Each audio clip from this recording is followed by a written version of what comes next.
Assalamualaikum warahmatullahi wabarakatuh. Saya Widya Cahyani, NIM 2004-23009. Baiklah, saya di sini akan memenuhi tugas 10 mata kuliah perencanaan pembangunan, yaitu tentang sistem perencanaan pembangunan nasional, wilayah daerah, dan otonomi daerah. Menurut Undang-Undang Nomor 25 Tahun 2004, Sistem Perencanaan Pembangunan Nasional adalah satu kesatuan tata cara perencanaan pembangunan untuk menghasilkan rencana-rencana pembangunan dalam jangka panjang, jangka menengah, dan tahunan yang dilaksanakan oleh penyelenggara negara dan masyarakat di tingkat pusat dan daerah. Sistem Perencanaan Pembangunan Nasional bertujuan untuk memastikan keterkaitan dan konsistensi antara perencanaan, penganggaran, pelaksanaan, dan pengawasan. Menurut Undang-Undang Nomor 25 Tahun 2004, Pasal 2 Ayat 4, Sistem Perencanaan Pembangunan Nasional bertujuan untuk, yang pertama, dukungan koordinasi antar pelaku pembangunan, yang kedua, menjamin terciptanya integrasi, sinkronisasi, dan sinergi baik antar daerah, antar ruang, antar waktu, antar fungsi pemerintah maupun antar pusat dan daerah. Yang ketiga, menjamin keterkaitan dan konsistensi antara perencanaan, penganggaran, pelaksanaan, dan pengawasan. Yang keempat, mengoptimalkan partisipasi masyarakat.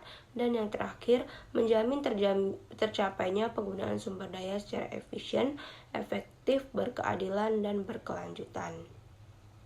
Selanjutnya, Dokumen Perencanaan Daerah menurut Undang-Undang Nomor 25 Tahun 2004 tentang Sistem Perencanaan Pembangunan Nasional. Yang pertama, RPJP daerah memuat banyak kunjungan, misi, dan arah pembangunan daerah yang mengacu pada RPJP nasional.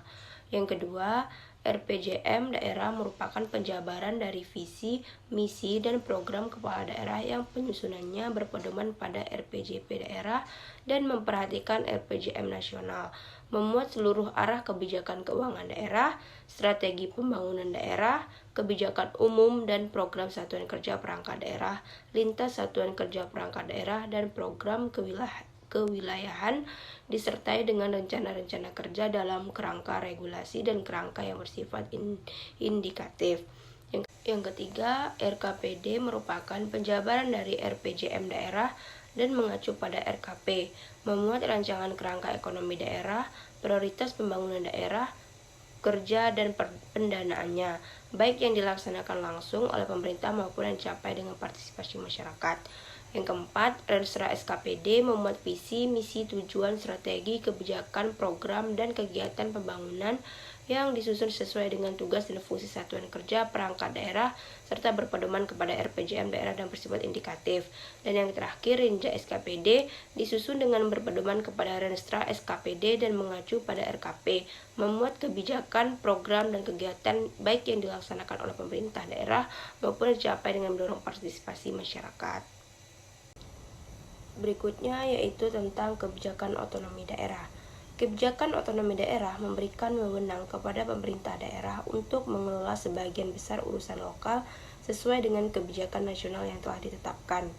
Pemerintah daerah memiliki kewenangan dalam mengambil keputusan tentang anggaran, pelayanan publik, dan perkembangan wilayah mereka.